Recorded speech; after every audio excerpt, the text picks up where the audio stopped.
Netflix's new 4-part erotic thriller filling in the recently vacated sex life slot is based on Josephine Hart's 1991 novel Damage, It Comes to Pass. Damage, readers of a certain age will remember, was the following year made into a film starring Jeremy Irons as the infatuated older man, Juliette Binoche as the enigmatic femme fatale, and Miranda Richardson stealing the whole show as the shattered wife and mother. We have come a long way in many fields of human endeavor since the early 90s, but, alas, actors have still not learned to run fast and run far from anyone who wants them to appear in anything with the words erotic or obsessive love in the brief. Writers, producers, directors, they will tell you that it is going to be an exploration of the moral complexities of infidelity, or a grim interrogation of the depths to which humanity will sink in the pursuit of the prime penis directive, or a study of how psychological damage affects everyone involved. And yet, it only ever ends up with you getting your bum out in the service of art and people sitting on the sofa picking their noses and going. There was many earnest publicity interviews with the cast and crew have assured us,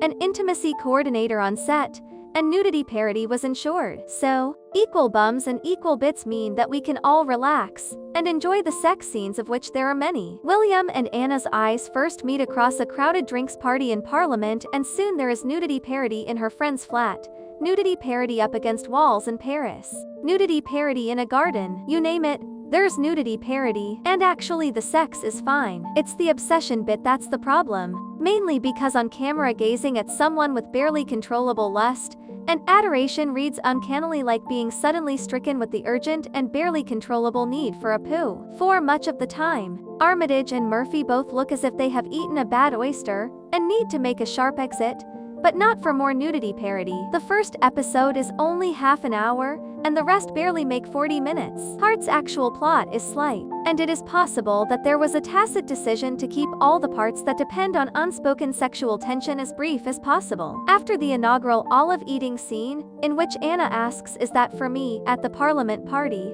and William pushes it into her mouth with a frankly bewildering lack of finesse from someone who has recently separated conjoined twins. Plus, the attempt at smoldering looks over the washing up in the Faro kitchen after Anna meets her fiancé's parents for the first time. An opportunity was missed to fill this drama with some credible psychological detail, or give some complexity or nuance to any of the relationships, instead of requiring wife and fiancé occasionally to furrow their brows and assert vague suspicions at fairly random intervals.